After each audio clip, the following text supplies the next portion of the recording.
Welcome back, everybody. It is Sunday evening, November 26th, and we're going to be talking about a topic that's become all too familiar, the presumption of innocence, and a lot of the sexual assault allegations. Actually, I might have to come back.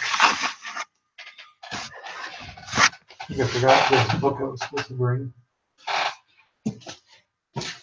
So I'll have to go away for a second when the time comes. But I might as well do it now because the room is empty. So I'll be right back. Don't go away.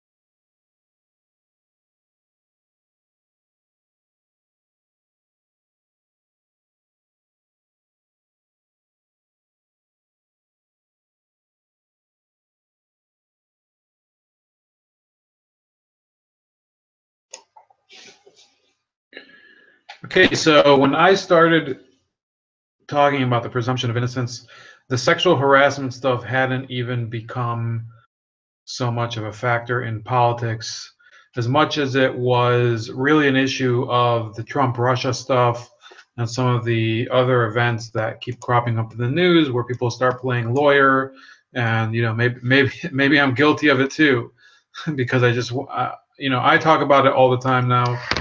I think a lot of people are starting to learn the value of the presumption of innocence, even though sometimes you do have to acknowledge, even people you don't like, they have the right to a standard defense. They have the right to their day in court, the right to face their accuser.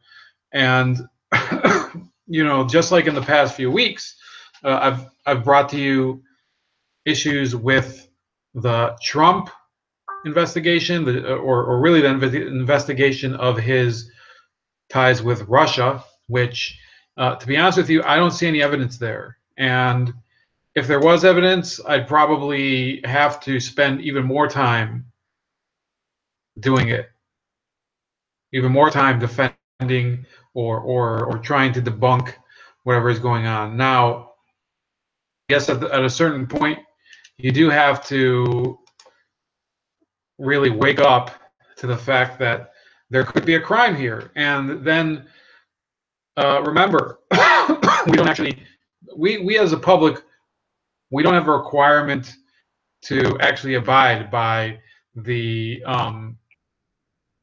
innocence so much as a court does. So, well, let me just close this window. It's really distracting.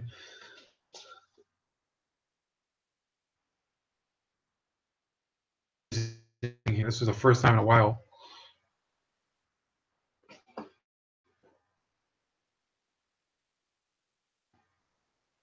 Close another one.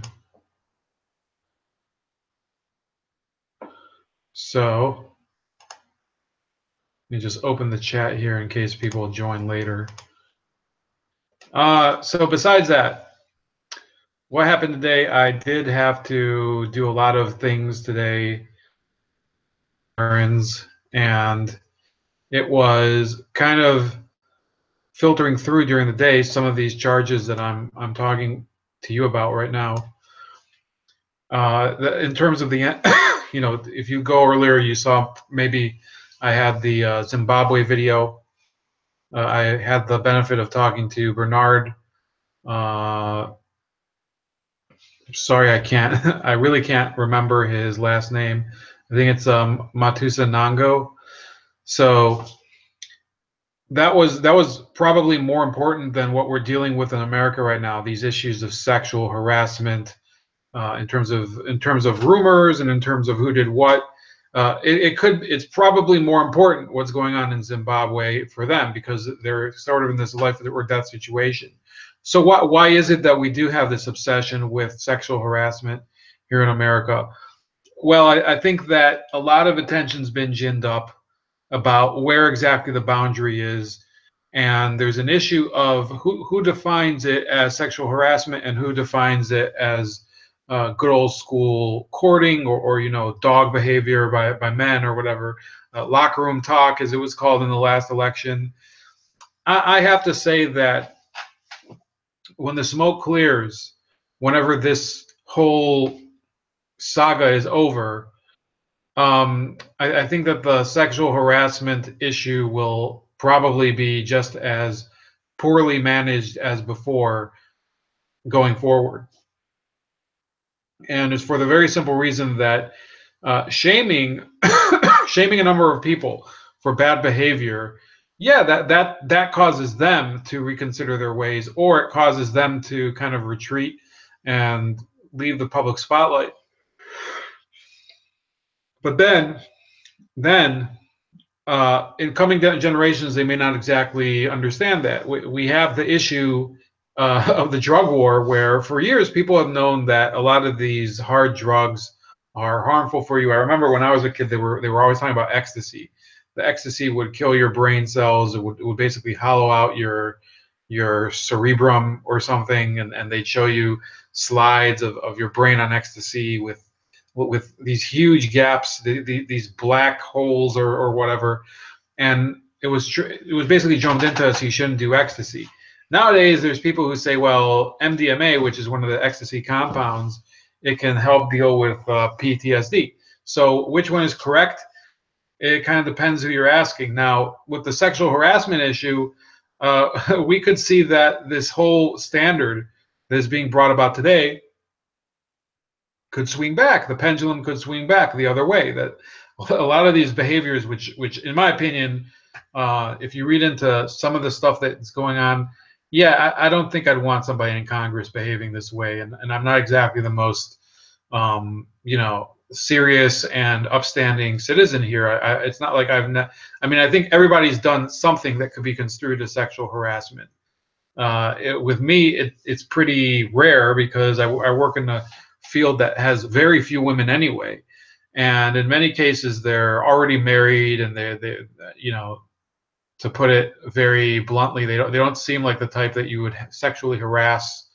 Um, and there's a real issue in my mind when people want to just impose this Puritan value of, oh, you should always respect, always trust the victim and whatever. So, no, I don't think that necessarily we have to believe that John Conyers or Al Franken or Roy Moore or Donald Trump or Bill Clinton is guilty of every single crime that's been they're accused of.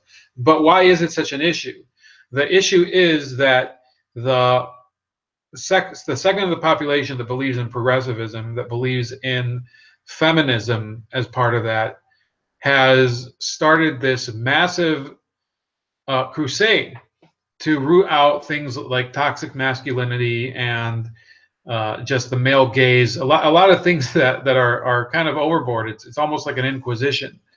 When you look at the Title IX courts that they've been imposed by, I believe it was the Department of Education under Obama, and Congress didn't say anything about it. Congress never acted against it. It was really up until Donald Trump was elected, nobody did anything to fight against this development.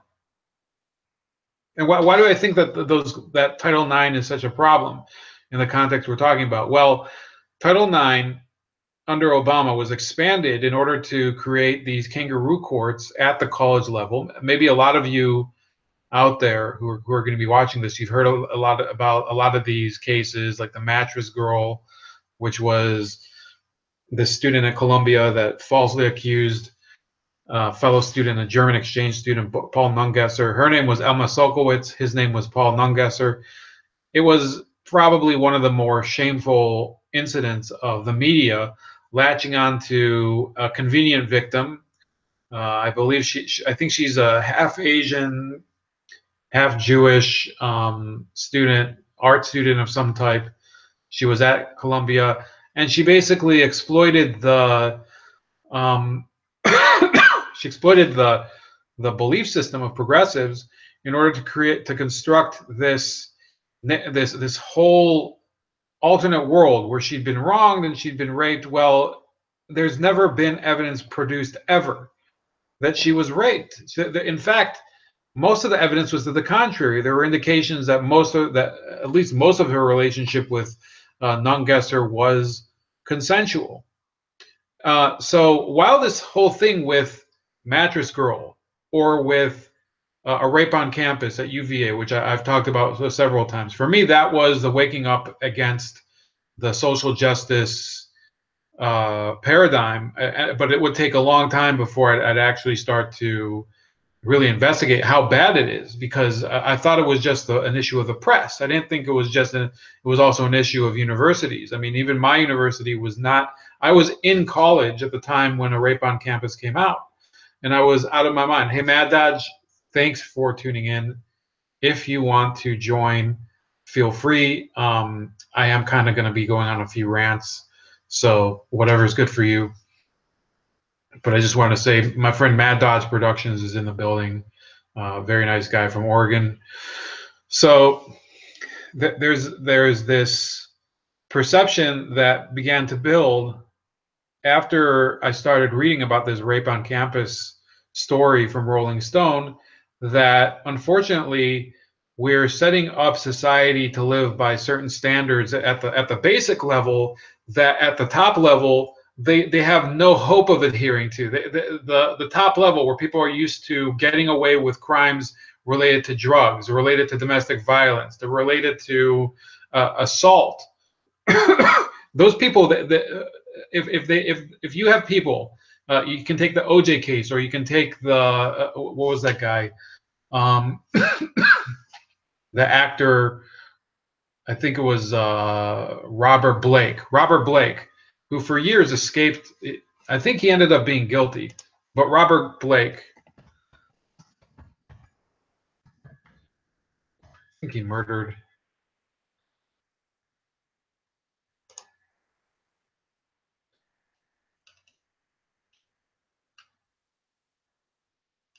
So he was found guilty of the wrongful death of a woman in 2005, and basically, am I thinking of the wrong guy? If somebody knows in the chat, please tell me if Robert Blake ended up being guilty or not, because I thought he was retried for it.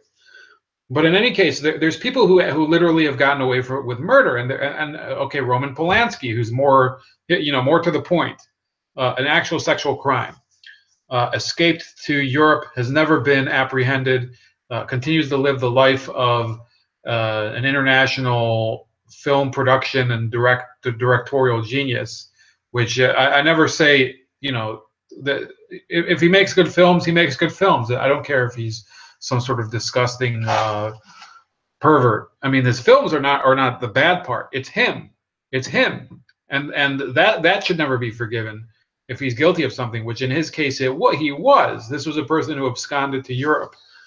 So basically, I like I said, it's a bit disjointed, but we're talking about people who they were sitting on the top of society, and they were watching all these standards really be enacted through these social justice codes, and now you have the gender crap, and but I mean, think of some other ones. The whole woke issue, where and white privilege and whatever, the social justice platform, and then they start calling people social justice warriors. It was a joke. It was a joke to me at the time, but it's not a joke when it actually gets enacted, and that's what the Title IX courts are. And I was actually at the store today, and unfortunately I was at Walmart, which I hate going to, but they had a few things that they only sell there that I like. And I was at Walmart, and I noticed, some of these clerks, some of these guys, these male clerks, they were wearing like antlers reindeer antlers for Christmas season, and they're hitting on the female clerks, and there's guys in line hitting on the female clerks. And by the way, that I was probably one of 5 or 10 white people in the whole store. Pretty, I mean, it's a Walmart, it's pretty big. And I started to realize that this sexual harassment standard of trying to prevent people from doing it, it can never be imposed broadly in society. Because look, if you have somebody who's working as a clerk on a Sunday night on the Thanksgiving weekend in a store wearing reindeer antlers, you start saying, well, you know, you can't behave that way here. You're going to be fired. We don't need people here, throwing casual remarks or whatever, trying to flirt with the other clerks. Well, that's not going to work because it's such a low scale. It's a low wage job. It doesn't have many perks to it. The people could just say, well, no, please don't fire me. I'll quit. I don't care. This isn't worth it. So how many people do you think, if you go to the bottom level of society, you see so many people that are railroaded through the justice system because of just crimes that are probably of a scale much smaller than what we're talking about with Harvey Weinstein, at least, and the current allegations against Franken and Green and whatever, they're a little murkier right now because we don't have as much evidence of them, except for Franken. Too bad for him. So look, there's a real problem when you try to impose things like Title IX, when you expect things of a society where you've removed all boundaries, and you've really created a society with a lack of any ethical or moral standard that I grew up, most of the films that I actually took cues from of fun ways to act and fun ways to style, things like Donnie Brasco or Gran Torino. I was always somebody, I hated any speech codes. I hated anything that had to do with determining codified behavior where you had to conform to something. So a lot of Americans grew up in I want to say the same stylistic tendency. That, I mean, obviously most Americans didn't grow up watching Johnny Depp mob films or Clint Eastwood or whatever. But think of the other cultural titans of the past 10 or 15 years, that the Jersey Shore people.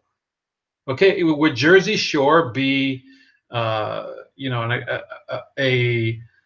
show that could be accommodated under the 2017 standards of what sexual harassment is? Absolutely not. And there was Teen Mom, and gosh, how many shows could you bring up? There was a definite erosion of standards because of the nihilistic and basically the standard created by MTV in the late 2000s and 20 teens, and similar networks. Think of the E Network and Bravo, and you can go from there. AMC with Mad Men or whatever.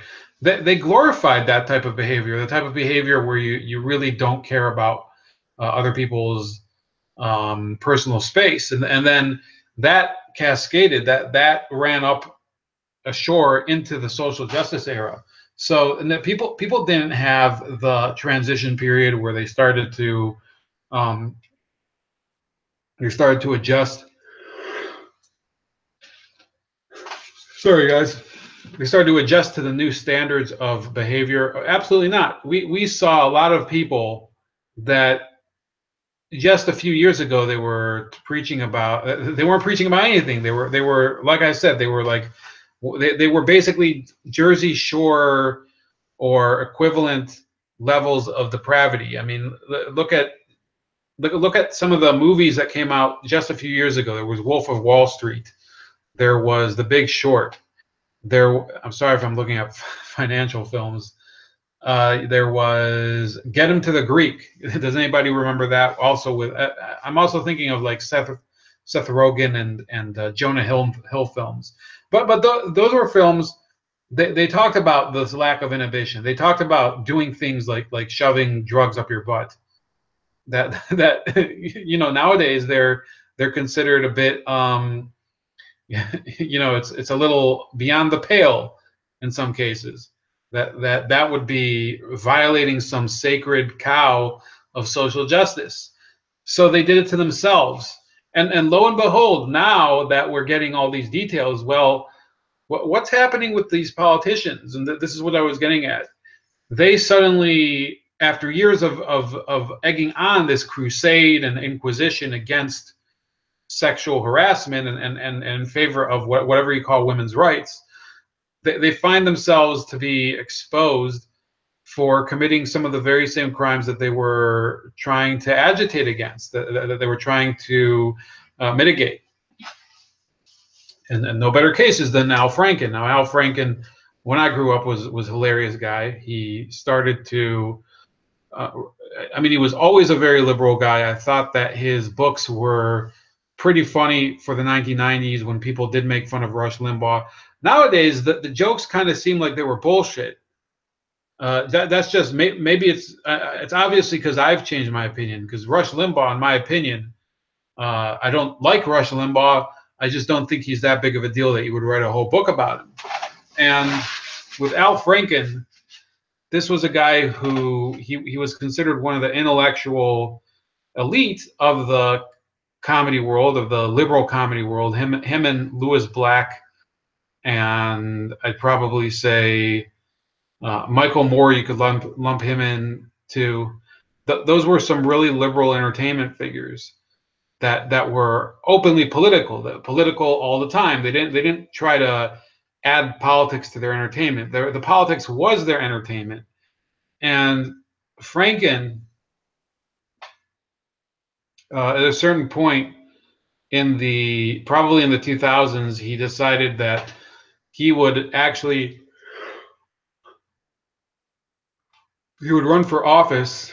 I think it was obviously 2006 because he's up for election next year, and he would therefore strike a blow against George Bush because he was a radio host at the time for Air America, and basically they wanted to take back the houses of Congress and overturn all of Bush's policies, and he did. And I guess fine. He ran based on his principles. They might not be the principles I agree with. I mean, the opposing the war, I think right now we'd probably say that Al Franken was more correct than he was incorrect, and dealing with some of the excesses of the Bush years, it's obvious that they deserved it, but they went so far overboard,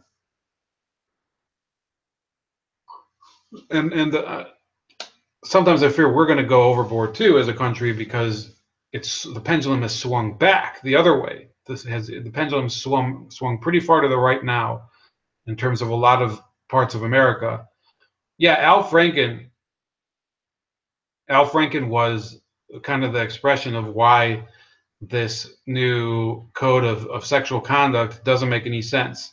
Al Franken will probably never, ever be able to live down that photo of him trying to grope a woman through her flak vest or whatever. But this whole behavior on the Democrats' part, where they're trying to say, well, he does so much work for us in the Senate that we can't let him resign. We need him in there. It's not worth the trouble. Well,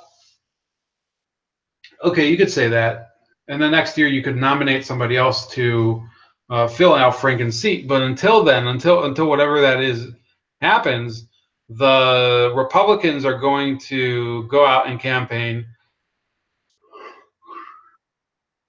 They're going to campaign on the knowledge that Al Franken is a fraud, and a lot of women in Minnesota, his home state, that may have at one point supported him because they thought he supported liberal views, that they'll now start to question their views. I'm not saying that you're going to see some sort of transformation overnight, But that's what happened in Wisconsin. In Wisconsin, and it wasn't for the same reason. You had a gradual metamorphosis from being one of the bluest states in the union to falling to Scott Walker and Donald Trump.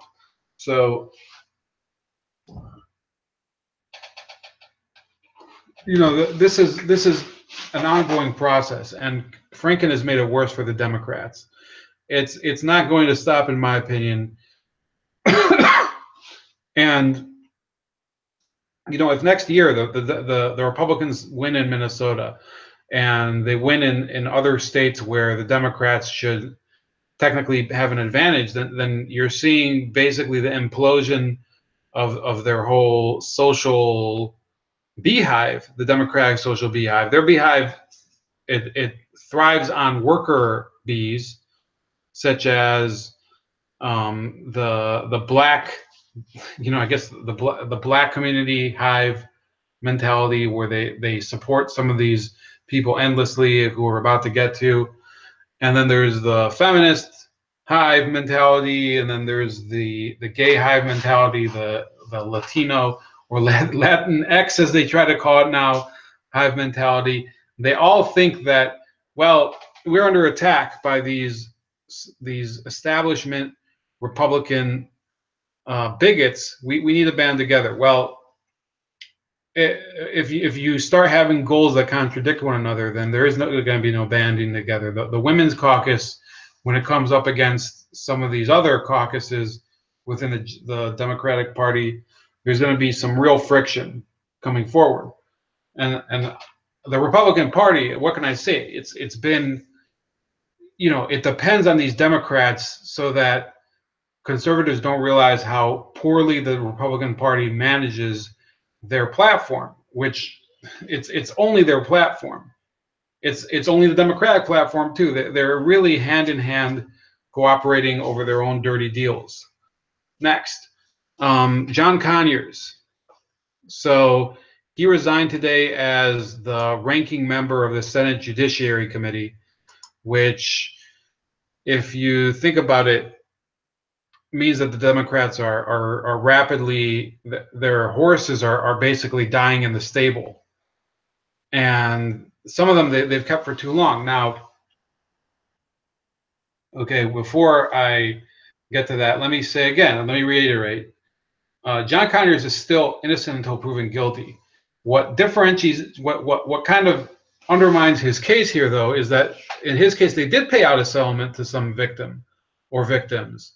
So, and even though paying out a settlement is an admission of guilt, then the question is, why exactly was a settlement paid out? Then you start to have people exploring the topic. That's a real problem for Conyers. It's almost as if it's better if, in some way, he'd been convicted or he had admitted guilt, because now we're having all these idiots come out and they're saying, well, Franken's bad, but he at least admitted what he did. Okay, so in my book, that's a pretty meager advantage, but to some people it does matter. It's been talked about a lot that Franken took responsibility, if that's what you want to call it, for those photos and for whatever happened during that kissing session with the actress in was it Kuwait? I think it was Kuwait.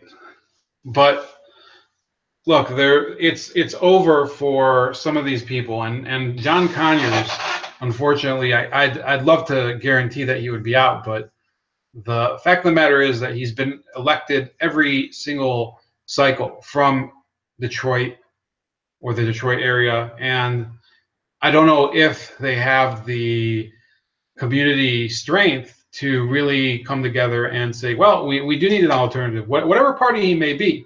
And I'm not saying that it has to be a Republican or a Democrat. It could just be an independent that would come in there and say, look, Conyers, we know that there was a settlement. We know that you haven't been truthful so far about what was the nature of that incident back in 2007. I can do better. I can give more ideas and whatever. Somebody would have to come through in Michigan that could do that and could attract attention for it. And unfortunately, we're living in a country where the Democrats complain a lot about gerrymandering. In the case of John Conyers, why would they complain about gerrymandering? He's basically he's in the clear. The Democrats don't even have to try. So it says here, Representative John Conyers said Sunday he was stepping down from his post as a top Democrat on the Judiciary Committee. Accusations of sexual harassment that have put his party's leaders in a bind. The decision by the Michigan lawmaker who has held his seat since 1965 and who denies the harassment allegations followed several days of internal deliberation and pressure from Democratic colleagues, including Minority Leader Nancy Pelosi, who wanted Conyers to leave the high-profile post but didn't want to be seen as forcing him out. Congressional Black Caucus Chairman Cedric Richmond, Democrat of Louisiana, and Assistant Democratic Leader Jim Clyburn reached out to some CBC members over the Thanksgiving recess to take the temperature of the caucus, according to multiple sources. The group is arguably the most powerful bloc within the House Democratic Caucus and is fiercely protective of its members, particularly Conyers, who is a founding member. So this has nothing to do with whether he's innocent or whether they think that he's been wronged or that he's been sandbagged. These Congressional Black Caucus people, they are kind of a club, and they don't want people who are part of the club to be busted because that would ruin the allure of being part of the club. So this is going to get ugly, just as the political article says, and maybe they're exaggerating it, but the Congressional Black Caucus is, as of right now, it is the most powerful caucus within the Democratic Party. And it's crucial for Pelosi to maintain her hold on the party for the CBC to retain its power, okay, and for its members to feel this aura of protection. By the way, today, apparently, Corrine Brown, this congresswoman from Florida, was sentenced. Let me see check what the penalty was. Gee. Okay. Anytime. Okay, so maybe it wasn't today. So this was a woman who stood accused of defrauding a charity of over $1 million, a children's charity no less. And she's still fighting the charges and trying to say that she's persecuted and that it's racism or whatever. Well, that's a problem that Democrats are going to have if they can't properly discipline people within their own party because they're too powerful because of their status with the CBC. Then no, it's not a Democratic Party. It's basically a party of princes and princesses that come forward and say, well, I stood by you in whatever has been going on with the fracking or I stood by you with all these bills deregulating the banks. In the case of Nancy Pelosi, you can't kick me out. And by the way, some of them might actually have dirt on other Congress people that hasn't been released yet. By the way, before I leave you, I think I'm gonna take off because it's getting a little late and I'm dead tired. But Al Green, look him up. Al Green from Houston, Texas, this politician on the Democratic side.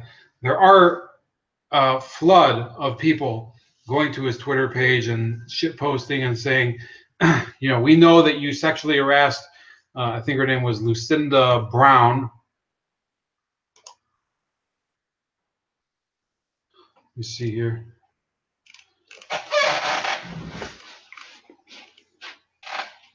Lucinda Davis. So there was a settlement, according to a lot of these people, between Al Green's office and Lucinda Davis and his office as part of Congress for $875,317. Now, I don't have an independent source for this, and it might take a while. But if you do have some good sources, and you know what I mean, please try sending it to me in the chat. I do want to start looking into this guy too, as much as I can. But remember, okay, the innocence until proven guilty. I'm not going to get to use this book today, but innocence until proven guilty. It extends including to President Clinton. Why is it that we still hound Clinton? Because he's lied under oath. Because he's proven that, you know, there's plenty of financial proof that he definitely has forced his agenda through the government, and they're terrified of criticizing him at all. You don't see much criticism of Bill Clinton within the U.S. government, and there may never be any, any meaningful closure to this topic. So that's about it. I'm really starting to nod off here. So please leave your comments below. What do you think about Conyers? Is he is his guilt going to be established? I didn't even get to Jordan Chariton of TYT. Look up H.A. Goodman's channel, and you will see it's one of the strange issues of progressive journalism. Like, who can trust who? Because a lot of them just accuse one another of being partisan shills that just work for the Democrats or work for it's one of the funny things about the alternate left, that a lot of them, they'll just stab each other in the back over some very basic ideological difference. So until then, stay tuned. This is Ramon with Bold Like a Leopard, Gladio Sunday, and let me see. Yeah, that's about it. No more texts. So good night.